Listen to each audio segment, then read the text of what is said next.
Welcome to the Don't Die Rusty podcast. I'm Rick Hansen, and we will be talking about living, not dying. We're all on this adventure together, and we will be interviewing people who inspire us to live our best lives. People with various backgrounds who will walk us down the trails they took to not die rusty. Adventure in life are many things to many people. It could be a sprint or an endurance race, but with each adventure, we become a better version of us. We hope you keep chasing those dreams, being the best you, and of course, don't die rusty. Well, hello, Don't Die Rusty Nation. I'm your host, Ricky Brule, here with my co-host, the amazing Rick Hansen. How you doing, Rick? I am doing excellent tonight. Good. Good. Well, Rick, I'm super excited about our guest today. I've been following his adventures on Instagram for a few years now anyways, and I'm a big fan of the TV show Alone. And because of that, Instagram's algorithm brought me to the page of Wild Mountain Man Dan. His real name is Dana Anderson, and he's been an off-grid homesteader for 34 years. He's a primitive skills instructor, a flint napper, and a self-proclaimed professional hugger. So, Dana, welcome to the Don't Die Rusty podcast. How are you? Thank you. Very, very excited to be here today. But yeah, I've been a professional hugger since I was knee high to a grasshopper. So it's been a long time. Oh, that's fantastic.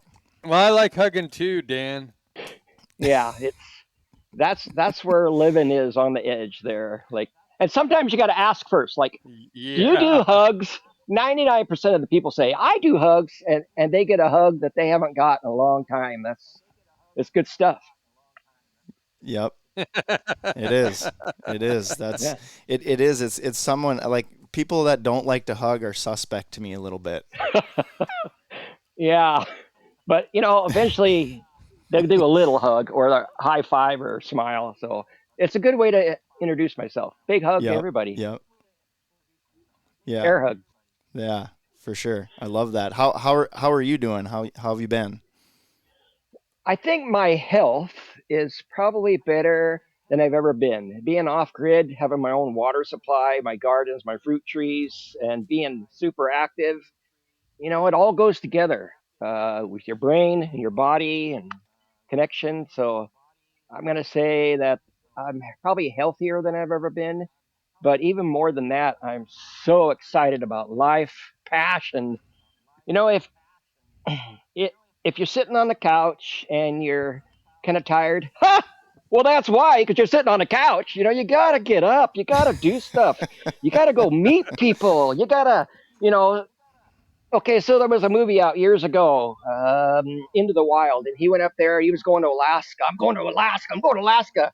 He had the greatest Yep. drive of anybody I've ever seen. He didn't have enough Mhm. information, but he had so much drive to get up and just do it. I just want to do it. I just want to go. That's part of me. Yeah, Yeah. I love meeting people. I go to gatherings now across the country, and I'm dead serious. If I pull into the parking lot, people come running, give me a big hug because I've conditioned them to do that, and I probably get 500 hugs a day. And then sometimes I record them before they hug me. I go, wait, wait, wait, stop. Let's get this on film. And then so I get this big monster smile, and they're running and they fall over and they attack me because they know that's what I want. So yeah, Oh, my goodness. I love that. And that's a big reason why we have you here is just thanks. because you don't look or act your age, and that's exactly you live the don't die rusty mindset. And so we Yeah, absolutely thanks. love that. That's why we wanted You to know, have you you on. know another thing Uh, is sometimes people just rub you wrong. I don't have room for that in my life, or maybe I hang out with the most special people.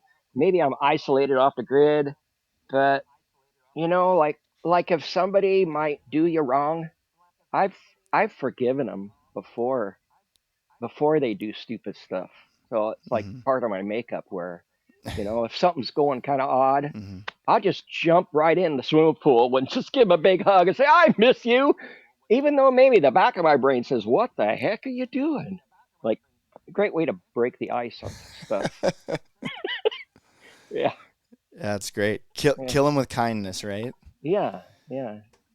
Anyway, How old are you? How old are you?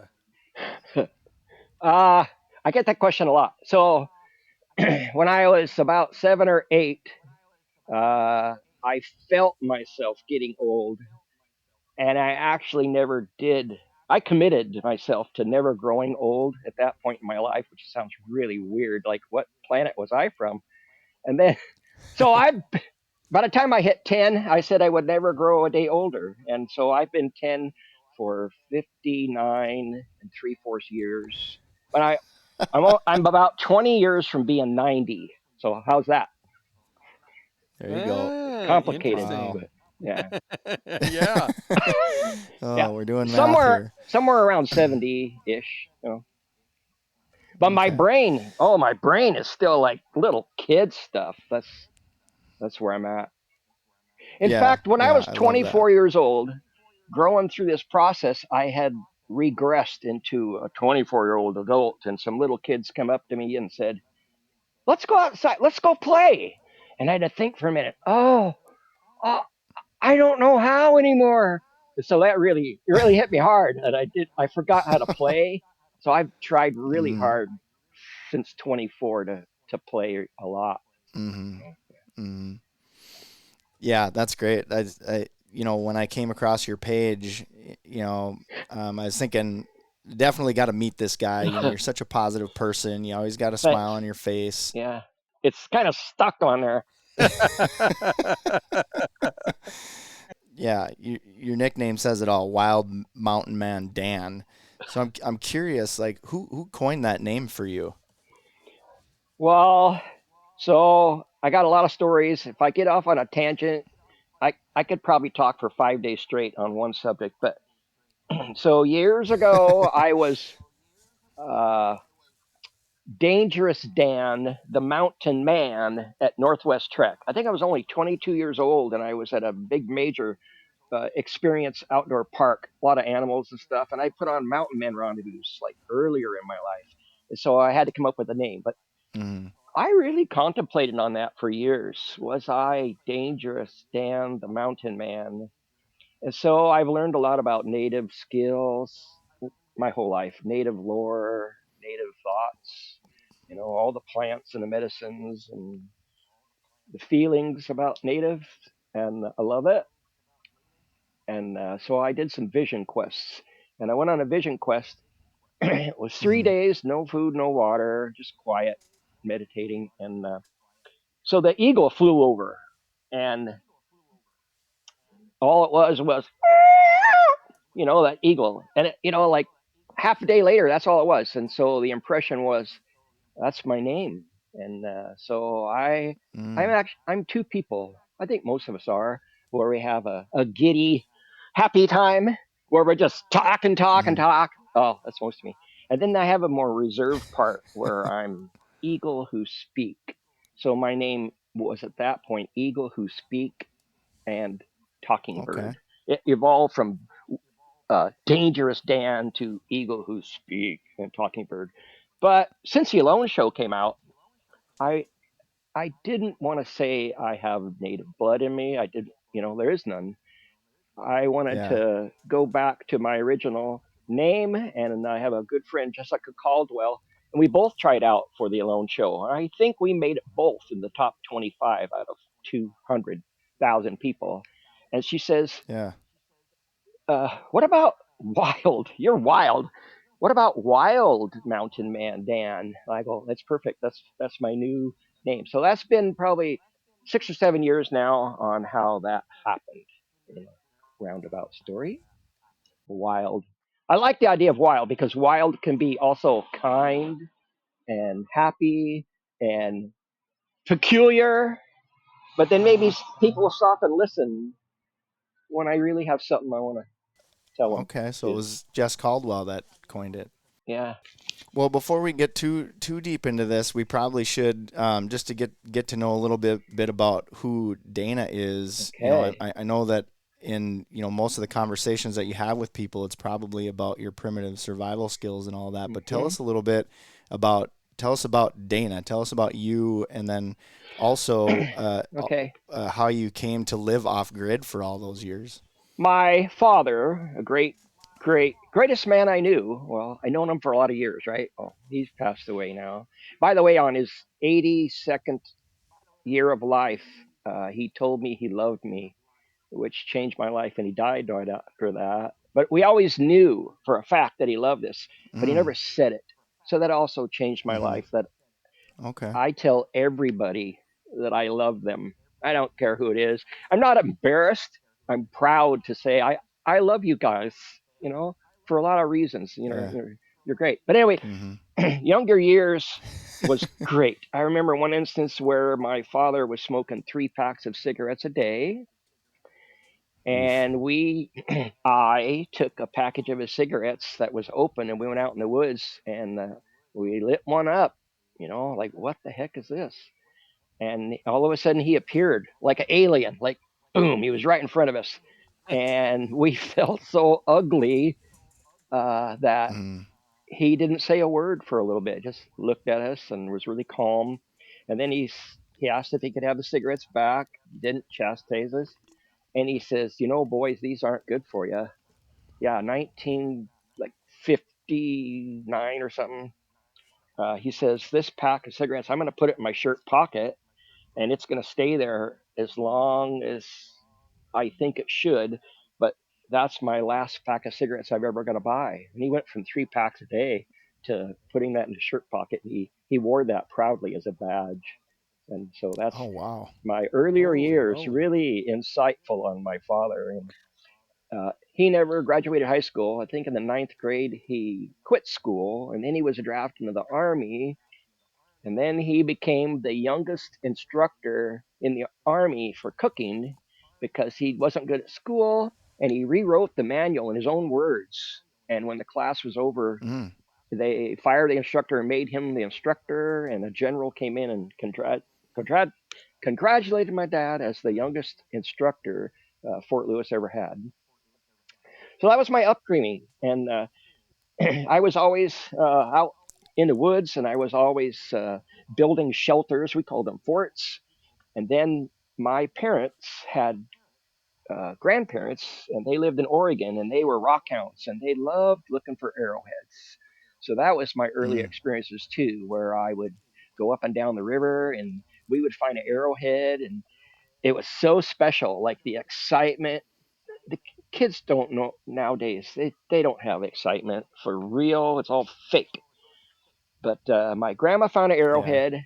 It was the most beautiful arrowhead, and it had the point chipped off of it. And everybody gathered around. It was so special. I still remember that. And I had just been given a pocket knife, and so I thought I was pretty good with my pocket knife. And I was real small. I was like 7 or 8. And so the Mm. adults left, and I go, Grandma, could I see that arrowhead? And she gave it to me, and I put it down on my knee, knowing that it had a broken point. And I took my pocket knife out, and I made new chips on the front of it to make a new point on it with my pocket knife. Well, first off, Oh. archaeological speaking, you don't do that. You don't give a little kid a perfect specimen and have him start taking his pocket knife and breaking on it. But yeah, everybody gathered around, and it was a major thing in my life because my grandma looked really weird, like, oh, and everybody came, what? And the arrowhead looked really nice. It had a new point on it, and that's where my beginning started. I was probably 7 years old. I started making like 100 arrowheads a week. They weren't very good, but yeah, Oh that wow. was a big part of my life there. Yeah, and I didn't have any instructor on that. There's a lot of instructors now on YouTube, but back then I was just a kid, and I had some rock chips, and I had a nail stuck in the end of a broomstick. That was what I used to chip the arrowheads. And I think by the time I was a sophomore in high school, I was asked to go to the University of Washington to participate in an experimental college on archaeology when I was, yearly young. And yeah, so it bloomed from there. I'm addicted. I have obsidian in my blood. Kind of a strange statement. I think I do. In fact, I cut a piece of obsidian out of my leg with a piece of obsidian at a gathering for a demonstration this last year. Holy moly. and we used honey and cactus and a sinew to sew it back up as a glass.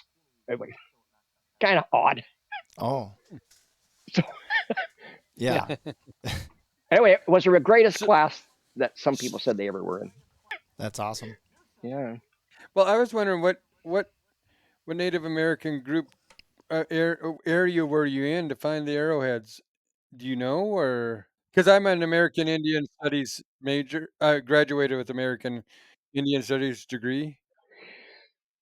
So there's Clatsop and Chinook, Columbia River, and those are all names that the white people gave them. So, they were Yeah, all individual mostly tribes. And Northwest then. yeah, Northwest, Puget Sound, Northwest, but Yep, mostly like Columbia River. And so many sad yep. things happened on the Columbia. By the time Lewis and Clark got there, they were like introduced to the natives. But it's weird because like the Portuguese and the Spanish and the Russians, they all beat Lewis and Clark on the coast. So there was a lot of influence and a lot of diseases, like Mm, syphilis, malaria. A lot of that was spread through the native tribes in like even the 1780s. And so a lot of the people were, a lot of their stuff was wiped out even before Lewis and Clark got there. So Lewis and Clark didn't get to really see the true thousands of years of the way life was, which is sad. But hmm. yeah, so a lot of my upbringing is from that era. And when I make arrowheads, Yeah. my technique is basically Columbia River gem points. But around the country, there are so many different tribes and peoples and different materials and different animals that they harvested. So arrowheads, really specifically on the Columbia, have a look to them that they're Hmm. like jewelry. The beautiful agates and jaspers and opalized woods and obsidians with different colors. So some of the prettiest arrowheads come Mm, from the Columbia River. yeah. Inspired me very much. Dana, what made you decide that you were just, did it just happen one day, or was it kind of, it sounds like, you were doing a lot of primitive things at a young age, but was there Mhm. something one day where you were just like, I just need to be off the grid? What flipped that switch for you? So younger, when you 7, 8, 9, 10, 11, 12, I was building these shelters and I would dream of one day living by a creek with a log cabin and ponds and fruit trees and gardens. To me, a little bit of church involved, like the Garden of Eden idea, where I come out of my door. And by the way, I'm gonna tell you about my home. I come out of my door of the house I built. I walk up on the hill. There's wild berries, 20 different kinds, apples, pears, plums. I go up to my garden. There's garlic we had for dinner, and mint, and garlic, and rhubarb, and chickens. And I come down to the streams, and I could catch a fish I want to. So I live that way because of my, I'm gonna call it a goal. If you have dreams in your life, it will stay a dream. And if you write it down, I did that. I wrote down things what I wanted when I was, probably just out of school. Of what do I want? I want my dreams. So uh, 1990, about 1990, I was driving around out here and I saw a herd of elk on this specific piece of property, and the house just burnt down. And I went to town, and a miracle, the fella just put it up for sale, $10,000 for 5.5 acres on a creek, Oh my and I bought goodness. it. Well, my wife at the time says, "You did what?" Anyway, greatest thing I ever did. Uh, yeah, I just did it, jumped right in, without a lot of thought, but knew that that's what I've wanted for years. And we have Hmm. brand new solar panels now. We have brand new lithium batteries, generators. My water, I built the wells myself. They're cistern where the water flows to the house, goes through my wood stove. In the winter, we have hot water. Otherwise, we use propane. But like right now, if I want to go on and charge my phone, I'm going to say God gives me what I need. The sunshine creates the electricity in my house, and it's all paid for. I don't I don't have hardly any Mm-hmm. bills. Gasoline's my biggest bill. Yeah. Mm. Uh, and I love it. And it's peaceful and it's quiet and kind. Allows me to be Yeah. who I want. Oh, and a note: my wife, she she's the kindest, nicest person. She lets me be wild and she lets me be happy and whatever kind of things I want to do. I'm proud of Yeah. her. Yeah, that's really good. Me and Rick talk about our wives on this Hmm. podcast quite a bit, because of how much, they're a big part of it. They're not on camera and they're not, doing any recordings, but they play a big role in this whole thing Yeah. for the both of us, and we're both extremely blessed to have amazing wives that let us do this too. So So that's fantastic. my life has never been perfect, but I psychologically trick myself into believing it's been perfect.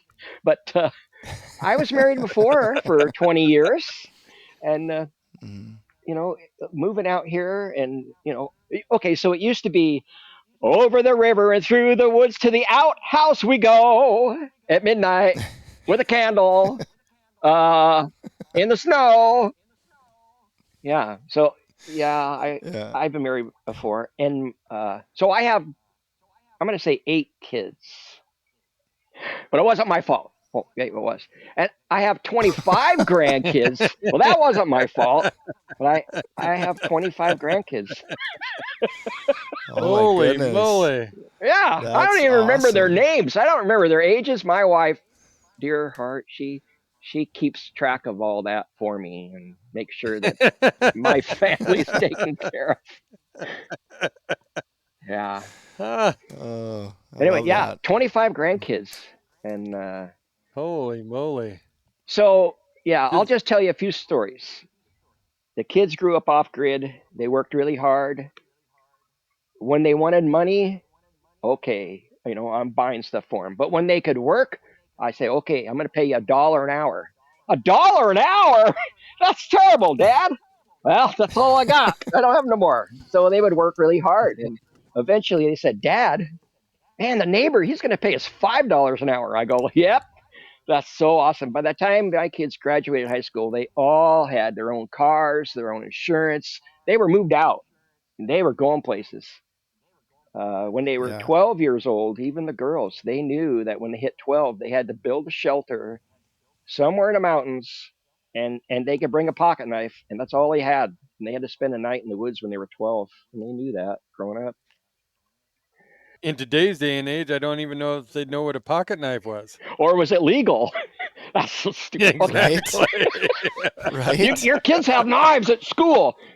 Well, doesn't everybody? My grandpa did, my dad did, and I did. Yeah, okay. Yeah, so uh yeah. Okay, so my youngest one is passed away. It's a difficult story. I'm not going to go into it, but she had a master's Mm. degree. She taught at crisis clinics, like scared state programs in Utah. Uh, Lovely, lovely, beautiful person. My next daughter up, she just got 2 major national awards, top 40 scientists in the country under 40, and another giant medical award. Her boss put her in for a scholarship, realized that she put her in for the wrong one, then put her in for another one, and she got 2 major medical awards this summer. Hmm. She has Oh built wow. a wonderful home, and she co directs a gathering herself, which is, I can go into that later, but yeah, and Hmm. she's probably one of the happiest people in the world. We're all like pretty happy, but very successful. She just built a $750,000 home. It's all paid for. She doesn't like me talking about it. Sorry, Leah. I have I have another son that is works for the Pentagon. By the way, these Oh kids wow. Hmm. come from 8 kids in the house, 3 in a bedroom, and milking goats and chickens. And yeah, Wow. so one of them works at the Pentagon. Don't even know what he does. One of them is game warden of the year in Nevada twice. Hmm. Jeepers. One Holy of them moly. is a nurse in Tacoma. I mean, how many kids is that? So I got a lot of kids. Oh, one is an EMT and a construction company, and one of them works in giant big oil tankers and is a pilot of oil tankers. Okay. Holy moly. Yeah, like Yeah. super. I'm gonna say they're like me. They're they're going places and they're doing stuff and they're happy and excited and they love their dad a lot. Well, that is very cool. Yeah, especially It coming is. It from is. okay. So in my earlier years, I went to school. I can't say I hated school. School was annoying. I had more important things to work on, like my arrowheads and building shelters. I had no time Mm-hmm. for English, math. Mm-hmm. I had no time for that. And I eventually got to the ninth grade, and my grade point average was 167. I Oof. I had two teachers that said they liked me, so I got a D. And I got better, but when I got out of school, I went into restaurants and I became the Washington State Vocational Teacher of the Year in 1995. And I wished I could go back to my Oh. elementary teachers that thought I was supposed to be in special ed and tell them I just won the Washington State Vocational Teacher of the Year. you know, what a life. It's been so full. Yeah, yeah. Yeah, today is the best day I ever had, and tomorrow will be better even when bad. Yeah, it's been a good life. Yeah, I love that. Yeah, I love that. That's a really good way to Uh-huh. look at it, to look Yeah, at things, that because what's the other saying, tomorrow's never promised, and so, you know, take advantage every day and yeah. Today's called today, but it's also called the present. It's a gift. Today is a gift. right. Right. So, Dana, is there anything you miss about being I mean, it sounds like you're plugged in, sort Yes. of. Yeah. You have access to a lot of the modern conveniences Yes. now with the solar power and stuff, but Yeah. is there anything that you like don't have now that you wish you did? Wow. I've gotten around a lot of it. Like a freezer would be nice, but like tonight, I canned grape juice from grapes and made like 10 quarts. I have a Mm. root cellar. I wish you could see my root cellar. Maybe you should go through some of my pictures. I spent 5.5 years on a stone root cellar that's 16 feet into the mountain, and the walls are like 3 feet thick, all solid stone. I I'm not a what do they call it a doomsdayer. I'm not a doomsdayer. I'm a very extremely happy person that's also smart. And if I put away a lot of food, and have gardens, like maybe I don't have to go to the store and buy everything. Maybe my food for the month is like $50. You Yeah. know, Wow. and then I feel much better because I created it. I feel much better for my health. Like God gives me my water, and if I plant an apple seed, I'm probably going to have 5 truckloads of apples. Who wants apples? Who wants plums? People come over to my home and they know when they come over, I'm going to give them gifts. Just, I pile on the gifts. And, once you put that work into it and you get that over and over and over again, I got 60 fruit trees and, and then the deer and the bear come in my yard and, well, I accidentally shot a 400-pound bear. Well, it wasn't an accident, but yeah, but Yeah. life is Yeah. good. If you work hard and you have patience. Also, you're you're never going to attain perfection in this life, but you can attain passion. At, at all times you can have passion, and that's what it's about. And Yeah. sometimes I get reserved and quiet. A tear comes to my eye. That's really good. That goes with it. Yeah. I love that. Well, I mean, I like that part about the sentimentality of life, and the realization that tomorrow is going to be another yesterday. So we need to live every day to the fullest we can. If I was a betting man, I would bet you the sun's coming up tomorrow. Pretty easy bet. and I bet you Yeah. that it's going to be shining somewhere, and maybe there's some clouds in the way, but it'll be shining again. And yeah, going back on forgiveness, uh, I've forgiven everybody for everything, which is a weird thing to do, but I'm a lot more peaceful in my life with that knowledge of you can't hurt me. My head, you can break my bones, but for somewhere that's going to be a good thing. I don't know where, but that could be a very good thing somewhere. Mm-hmm. So Mm-hmm. that's my thought.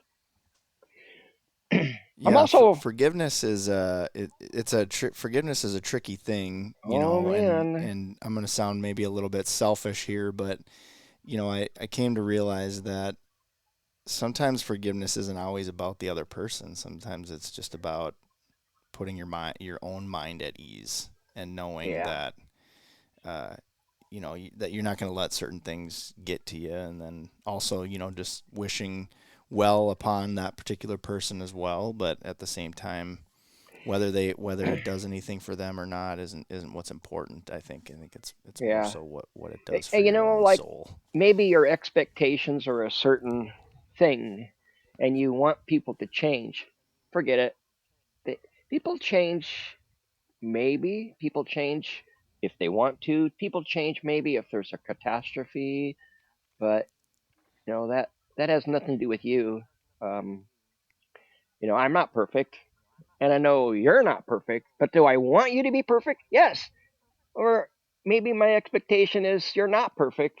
What's going to be the exciting thing today that's not perfect? Which sounds really Yeah. crazy, but those are my expectations. I know it's gonna, it's not gonna be perfect. Mhm. Um, Yep. Well, most of my favorite adventures have not been perfect. yeah, You know what? The imperfections of what you expected to happen, and when something goes wrong, that's when you remember that adventure. It's not like yeah, yeah, when everything's smooth sailing. It's that we had to figure this out kind of thing. But yeah. I have a question. I'd like to go back to like you you, you know we when did the forgiveness part I understand too, but Hmm. is there a point in your life that you decided the forgiveness and the peace is better for you than I mean is it later in life, or is it in the middle of life, or was it early life that you said, if my Yeah. life is at peace, I'm a better person? So when I was in high school, I had a job, and a guy wanted $40. I don't remember his name, but I still remember he owes me $40. You know how many? That was 52 years ago. Um, so some things just kind of stick there. Have I forgiven him? Yeah, and where's the forget part? Why would that stick in my brain? I don't know, but there's a lot of more major things like having an ex-wife or something, and that gets really complicated when the person knows you. And Mhm. some things I'm able to just forget, and I'm glad. I can put a block on some things, and I'm going to tell you, having Mhm. having 6 kids in 6 years. I'm going to say it again. A woman having 6 kids in 6 years. I'm so sorry that it, Oh, destroyed your body, and sorry. But yeah, forgiveness is a good thing. Yeah, I've forgiven myself for Mhm. being stupid and not being there for her. So I try harder now. So it's good to have experiences Yeah. that we grow. You Yeah, absolutely. know? Absolutely. Especially when you, just like you said, as long as you, especially when you grow from it, and Yeah. it helps you to, gives some clarity to some things, right? So, Well, a new subject. I'm writing a book also. Remember, I said I was the worst kid in school? yeah. You can write a book because you can have life experiences and you can get somebody else to help you write it. Anyway, I'm writing a book Right? on the wild man of the Wynoochee, John Turno. If anybody ever wants to look up the name John Turno, he was the last of the major outlaws of the West. Maybe he killed people, maybe he didn't, but it was in the era one year after the Titanic sunk, and it was the largest story across the whole entire country in 1913. And he was the wild man of the Wynoochee. So it kind of fits in with my life. He lived in the mountains. He was a hermit. He was accused of some things, and he just tried to avoid the law. And they ended up uh, killing him. They couldn't find him for years, but they finally killed him. There was no trial. There was not even a warrant for his arrest. They just had a suspicion, and they went out and they killed him. And I'm writing a book on that. So there's a couple other books, but both Hmm. writers Hmm. know I have the inspiration and the mindset of a survivalist and what it's really like to be in the wilderness. That's another subject. It, it looks like that all kind of took place right there in your area, right? Yeah, yeah. He stayed under the school. Yeah, it says the dense area where Turno made his home is now part of the Olympic National Forest. So, That's right where I live. yeah. Yeah, and it's a really misunderstood story, and I got involved in it so much that it was like the last OK Corral shootout, but nobody had remembered where the big shootout was. It was in a swampy area way up in the mountains, and so I took it upon myself to do a lot of research, and actually I found the shootout site, and with the help of Oh, I was a scoutmaster for 40 years for Boy Scouts of America, one of my Eagle Scouts. We together put in the trail to the shootout, and we put a big stone monument in there, and oh, wow. not to celebrate the fellow John Turno, but there was at least 5 or 6 people that died during that whole era, trying to find him and stuff. So the monuments for the people that died in that shootout. Hmm. Another Hmm. great story. I've got a billion stories. I can bore you to death, but But what about do you have like a favorite? I mean, I'm sure you've got tons of adventures, and maybe you can't narrow it down to one. But right off the top of your head, what's your favorite adventure you've ever been on?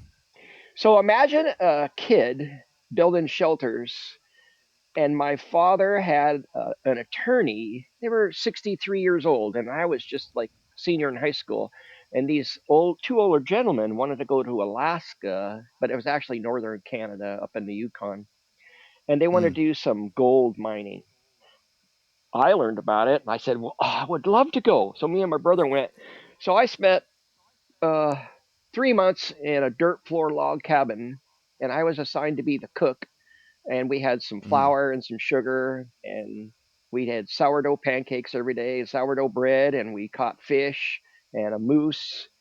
And I got to experience the wilderness for 3 months when I was just 18 years old.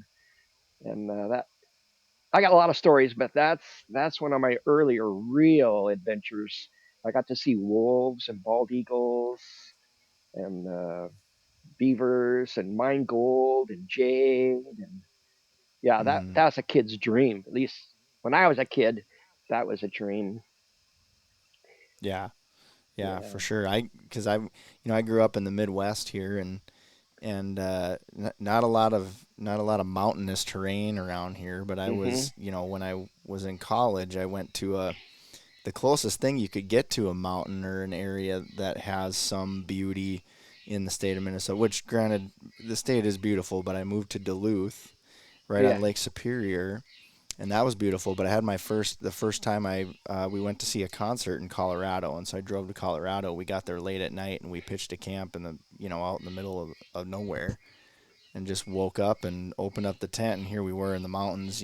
We couldn't see where we were at night, so it was just absolutely amazing. That was my first experience in the mountains, and Oh wow. ever since that, I'm like, I've just you know for whatever reason, the path that God has put me on has not yet led me to live in the mountains, but someday Yeah. it will happen. So yeah, I love it. So yeah, you felt. I like the word passion. You felt the passion for the outdoors, and that's so Hmm. important. That like if you're in an apartment, I guess most people do that. and you don't own land, you can't like plant fruit trees and gardens and mow grass. Yeah, that's so sad. Another fun thing I gotta mention is I love going to gatherings, and I love hanging out. I'm gonna call them famous people from the Alone Show, Naked and Afraid people. There's such inspiring people that are my good friends. So there's a fellow named Jose on the Alone Show, and he was gonna talk on what it is to be a man on the last gathering I went to. And I love that man so much. We communicate quite often, Mm. but it was all on testosterone, and and nowadays people are they're missing out. Men are missing the whole boat. For I'm going to say for thousands of years, you were the hunter and provider and battling whatever wars and defending your family, and huge amounts of that creates testosterone, this ability to get out in the mountains and kill something. That sounds kind of rough. Euthanize a deer. No, that sounds bad too. But the whole act of, you know, if I don't prepare my tools and say a prayer and ask for the Spirit's guidance and go out and get my food for my family, we're all gonna die in a month if I don't do what I need to do. That whole thing, that's part of a man's makeup. This testosterone, the hunt, the fight. We like going to fights. We like going to hockey games. We like football games. Is that all you got? Get out in the mountains. You don't have to kill something, but go hiking, go fishing. Um, live a little more wild and have more fun, and you'll be a happier person. Uh, I am. Mm. I'm way, like I could shed a tear at any second of the day just because I'm so happy and fulfilled, and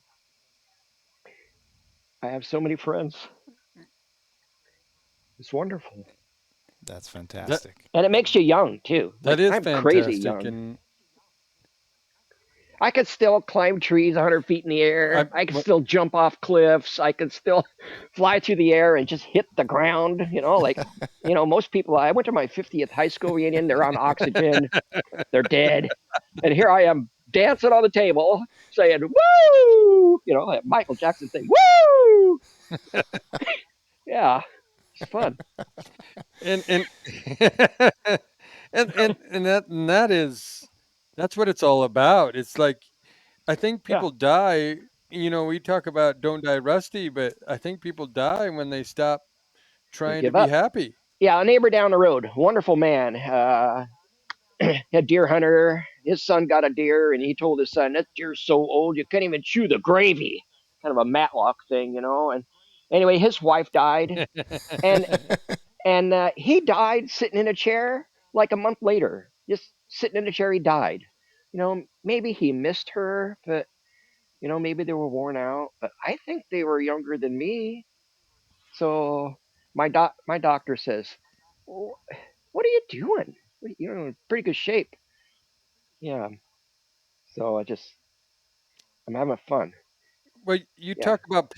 you talk about passion, Oh and yeah. I think some people lose the passion for life. And I love to see your passion for life. I could tell you stories. Some of them I can't tell, but you gotta have it. Just like that movie Into the Wild. I Yeah. love that so much.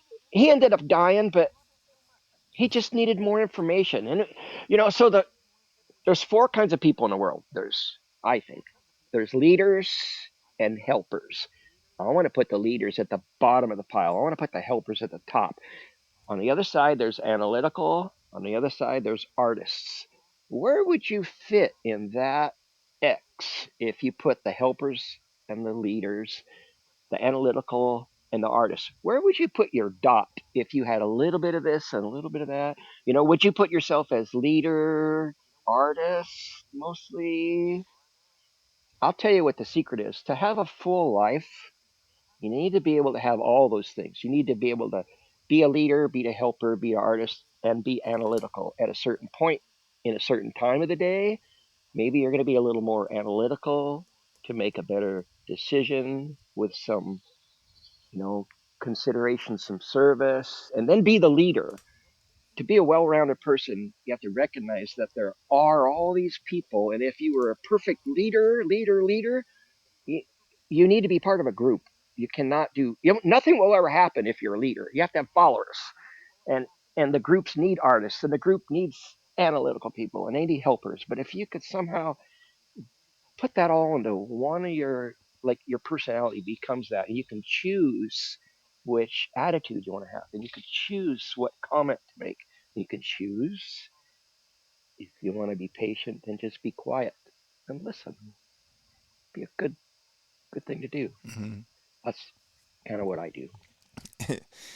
Yeah, I like how you said that too, and I think something with about leadership as well that I've started to learn a lot about is not like doing basically the definition of that is leading, right? Not being a Yep. boss. Yeah. Like bosses, I don't see there being any success. You know what I mean? I've been in a leadership role in my day to day for quite some time, and I've learned the hard way.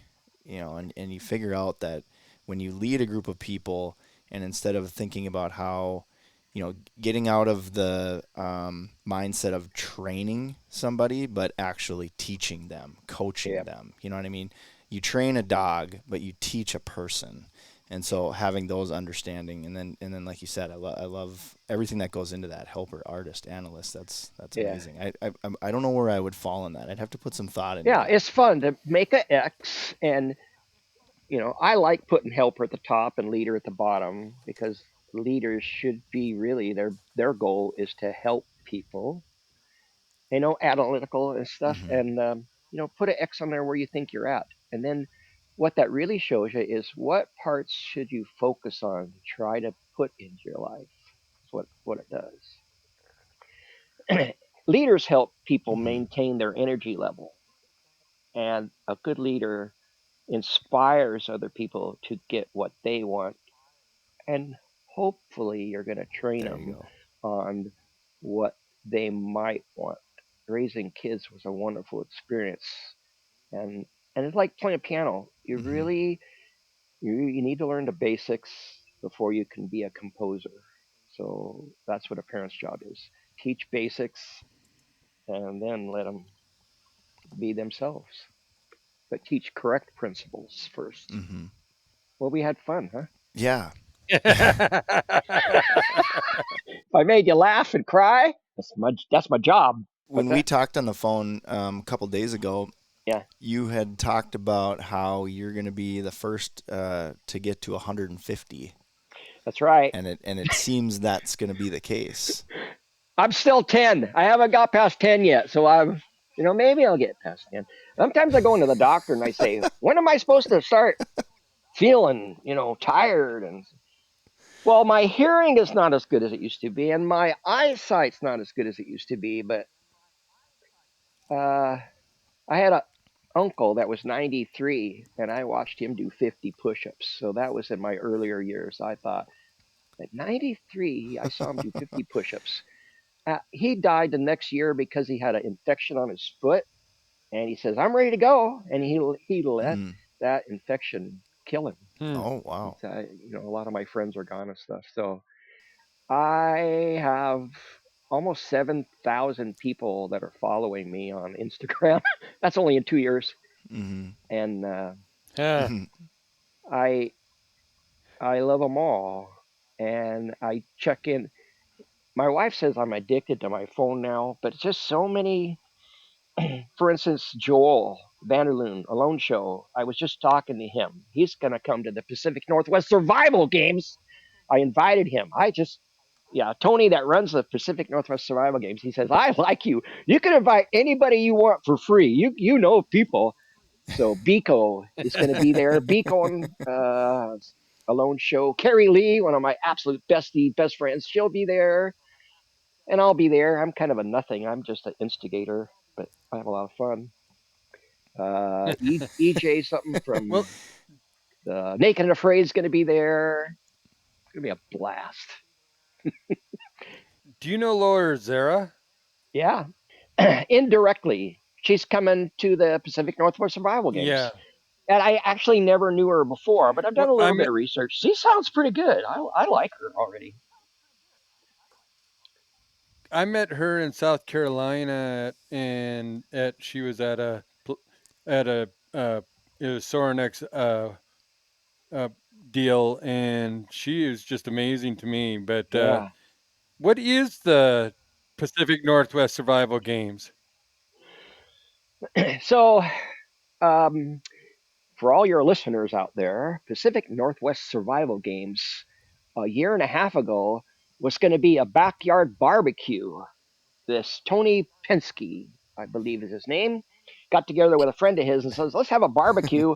Let's kind of make it like a lone show. We'll have some skills, and people could like try to make a fire and try to sharpen a stick with a knife, and we'll just have fun with it." And he had so many people wanted to go to his barbecue that he said, "Well, I better put it on Facebook." All of a sudden, massive, it just blew up. All kinds of people wanted to come. So he said, "Oh man," Mm. he's an entrepreneur. He says, "Well, sorry everybody, but we're going to have to charge you because we're going to do a pilot TV show out of it." So they tried last year, and it did pretty well. So this year, so much support, so much backing. It definitely could be the next Alone show. It could be the next Forged in Fire. I'm going to be one of the judges with some real famous people that are just so cool. I love them. But the contestants will come in as a team, and they have to go through a series of events like fire making, shelter building, things like important stuff, medical training.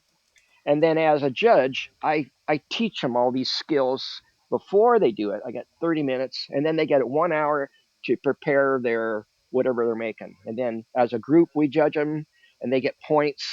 And there's some twist to it. Like some of the game shows, there's like humor involved and action involved.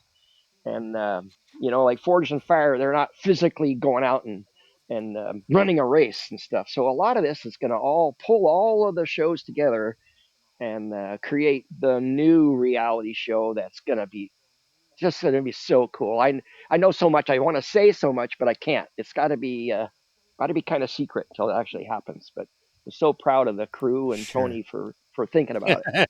So it's going to be great. And it's this Saturday and Sunday too. Yeah, yeah. So luckily for you, this episode actually isn't going to air until after the games. It's Yes, going to be next Tuesday when it airs. So. that's going to be great. So maybe we can get online Hmm. and maybe you can give a little blurb about maybe the winner or something. But I'm definitely going to tell the people there about don't die rusty. Hey, speaking of rusty, uh, I just bought a Corvette. Bucket list stuff. Hey, Ooh. everybody, get a bucket list and just be wild and do it. Do your wild bucket list. I just bought a Yeah. Corvette, and I might go to Machu Picchu in 2 years. We don't know what that is. That's cool.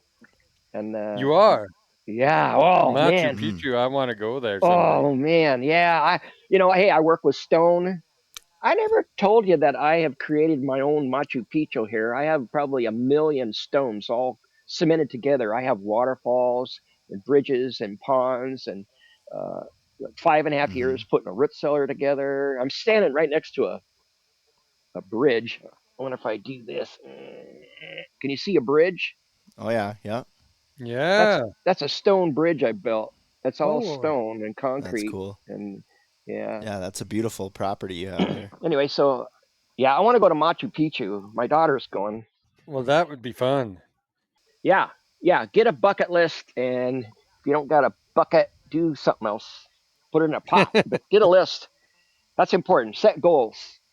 You're never gonna get your dreams. You have to write it down. So that's an important thing. Yeah, that Pacific Northwest survival games, I'm Hmm. really intrigued with that. I really want to participate next Oh, year. oh, okay. It's gonna be pretty demanding. You better put your application in soon for next year. Yeah, we're all hoping and praying that'll be really big. Yeah, I'm serious. Like I'm really intrigued. Yeah, I have some really close friends that are going to compete too, and Yeah, it looks like it's going to be a pretty big deal.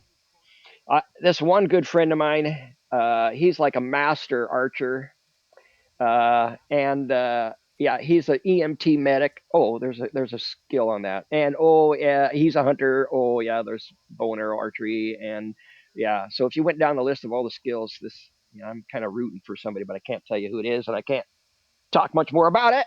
But yeah, there's gonna be some good ones. There's gonna be there's gonna be lawyers and doctors and the whole bit there, and country singers, and so there's gonna be everybody there. But the thing is, that testosterone thing, whoa, it's going to be so great. And then, like say you're a husband in a home and you get a little more passion in your life.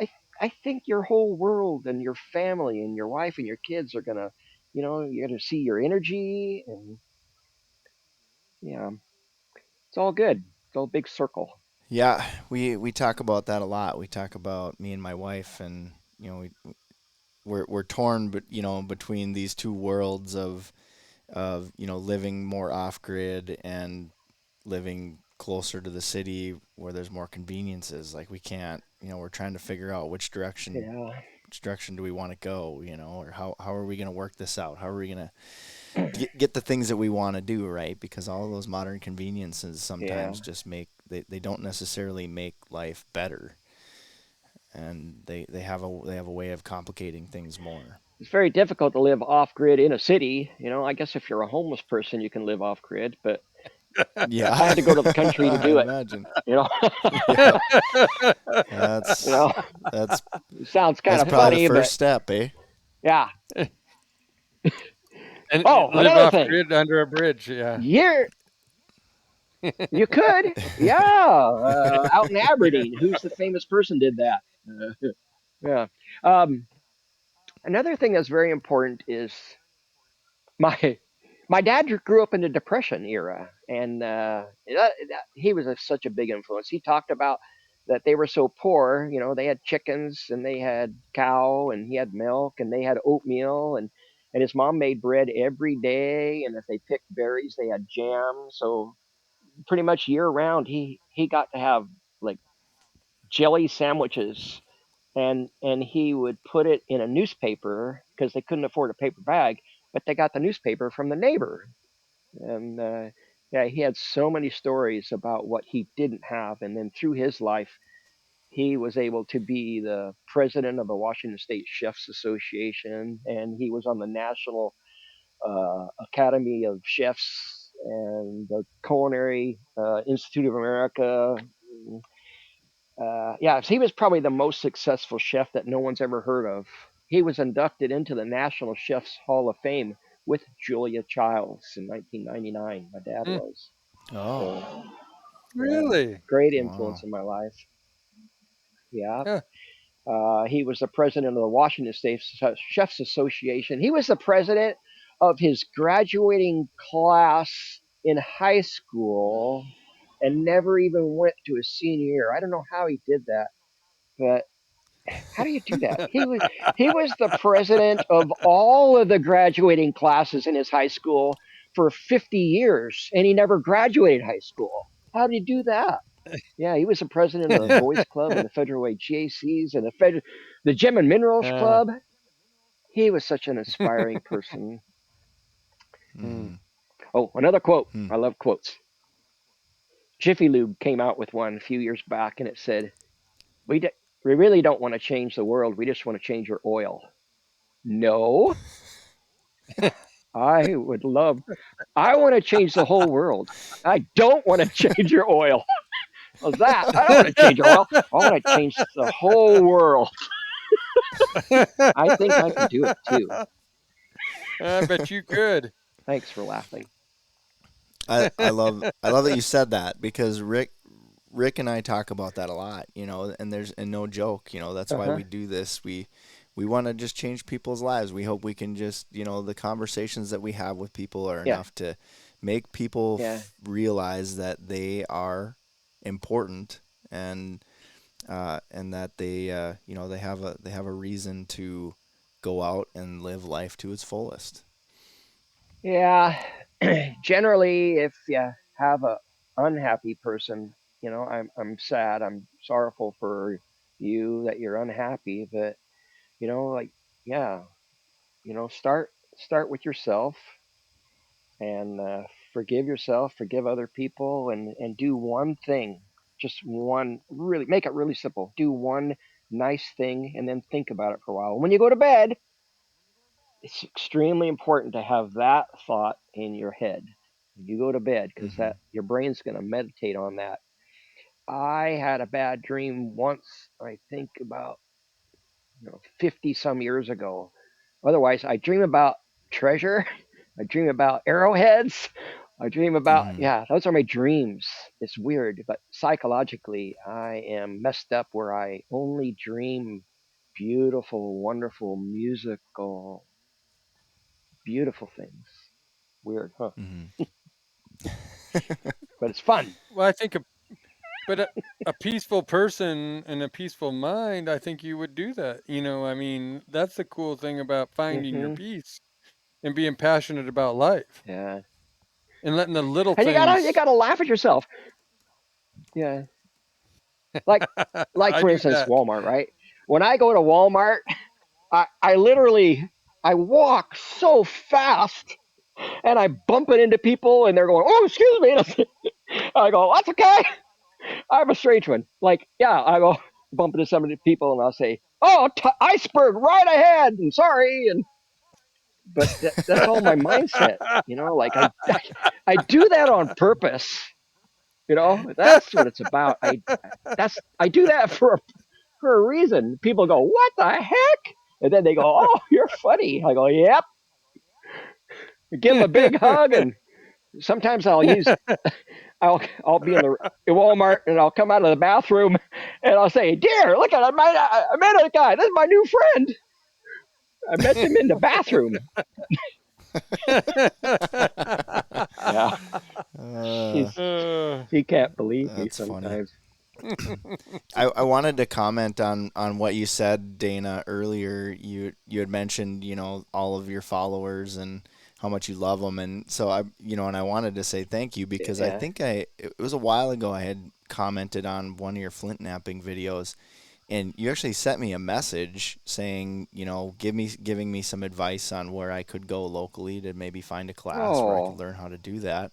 And yeah. I really appreciated that. I was just like, man, I didn't expect to get a comment. And then that's kind of where some dialogue started with us. And then when Rick and I started the Don't Die Rusty podcast, I thought, because here's the thing. Whoa, So really? if you'd seen some of the antics that Rick pulls, uh, I told Rick when I first Okay. told him about you, I said, Wild Mountain Man Dan is you like 15 or 20 years from now.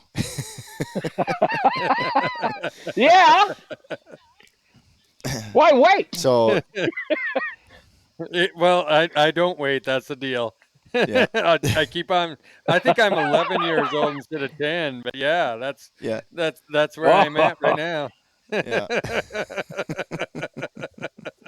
well, I thank you for that because if somebody comments on my stuff, I try to get right back with them, and you know I'd like to say I love you. Maybe it's not appropriate. They may think I'm a stalker or something, but I want to at least acknowledge them and give them some of my thoughts and help people. Yeah. It's Yeah. fun. Yeah. And I really appreciated that. We reach out to a lot of people, and understandably, some of the people we reach out to have a lot of followers. So they, maybe we get, our message gets buried pretty quick. But again, just really appreciated Yeah. that, and just your willingness to come on the Don't Die Rusty podcast, because you really do live that Oh, love mindset. I it. mean, you live that lifestyle, and I love that. Thank you for doing that. You're welcome. My home anytime. And if I'm not home, just come in the house and kick your feet up and yeah, enjoy yourself. I love that. Well, And Ricky lives in Minnesota, but I live in the Black Hills of South Dakota. So I mean, I'm closer to a mountain than he is, though. Oh, So Much closer. if you're ever in the Black Hills area, nice. I would love that. Uh, yeah, there's some wonderful gold back there and dinosaur fossils, and I love all those history and, and nature. yes, But there is a ton of yeah, that. Yeah. thanks, thanks a lot. Yes, anytime. I Because this, because like Ricky, when you were talking earlier, and I'm listening because it is about the people you meet, and it is about the word you spread, and it is about trying to make the world a better place, one person at a time. And by you acknowledging Ricky yep, or whoever else you might acknowledge in any of your posts, to how do I mean, it makes that person's day when you get that acknowledgement that you're even a human, oh yeah, and for you to for yeah, you to know that is amazing, and for them to feel it is even better. And how do you know you didn't save a person's life that day? You don't know this stuff, but you enhance their life for sure. yeah. when when I got the award from the Washington State Vocational, well, the Teachers Association, they had me go up on stage and they said, you know, you're the Washington State Vocational Teacher of the Year. Would you want to say something? I got lots of stories, and I just immediately started talking about a guy on a beach, and the sun was shining, and there was starfish everywhere, and the guy recognized that if the starfish get too much sunshine, they're going to die. But there was thousands and thousands of starfish, and he goes out there and he starts picking them up and frisbeeing them into the water, like one after another, and he's spending quite a bit of time at it. But uh, a fellow comes up and he says, "You know, you're never going to save all them starfish." And the fellow says, "Yeah, well, I'm going to save this one, and I'm going to save this one, and I'm going to save this one." And yeah, I love that story so much. Yeah, I'm going to Yep. save this one. That I love Like, that. like That's that's just that's that was my story. Yeah, yeah. That's Yeah. awesome. That's exactly what Rick's talking about. thanks. Yep, just like that. Just one Yeah, one at a time. As many as you can. one at a Why time. not? Hmm. Yeah. So, Wild Mountain Man Dan, we have one last question that we like to ask all of our All guests. right, I'm ready. It's like the Miss And America thing, it right? yep, Yeah. yep, yep, exactly. And Okay, I'm excited that I'm ready. I'm this is ready. this is the first time I've asked this question on the Don't Die Rusty podcast. So here goes. What's the good Ooh, life to Wild Mountain Man Dan? what is it? Yep. What's the good life? Recognizing, recognizing that all of the quality things that you have accomplished, and giving thanks for those. Because if you don't recognize them and give thanks, maybe you shouldn't have those things. Maybe unless and then once you give thanks for them, maybe give back. Mm, Give some back. yeah, I love that. It's pretty simple, and it should be simple. Life should be simple. You keep it simple, stupid. The KISS program, right? But yeah, do I unto others before they do unto you. No, it's as Hey, here's another fun one. If you want to know a man, walk a mile in his shoes. And then if you don't like him, you're a mile away and you got his shoes.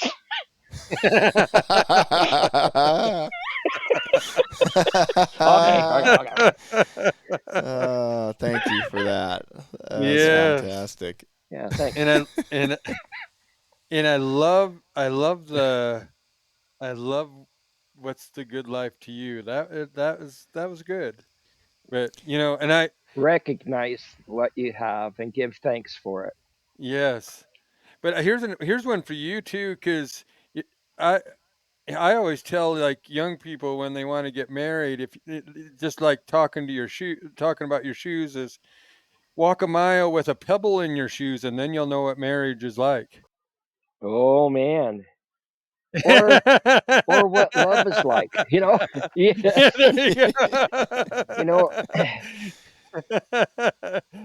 love is love is patient, love is kind, love is so many things, but love is work. Hmm. Love is It is. sacrifice. You know? It Yeah, is.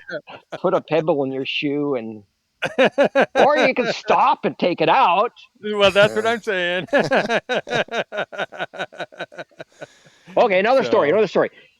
There's two salesmen are sent to Australia, and they're there to sell shoes, and they're there for a couple of months. And one guy comes back, he goes, "This is so stupid. This is Aboriginal people. They don't even wear shoes. What the heck am I doing here?" And the other salesman comes back. He goes, "This is the greatest thing I've ever seen. They don't even wear shoes. We can sell trillions of shoes." You know, this is how you look at things. there Shoes. you go. It is. Yeah. Yeah. Oh man. They Oh don't even man. wear Okay. shoes. One more Well, story. One more story. What do you okay. got? All right.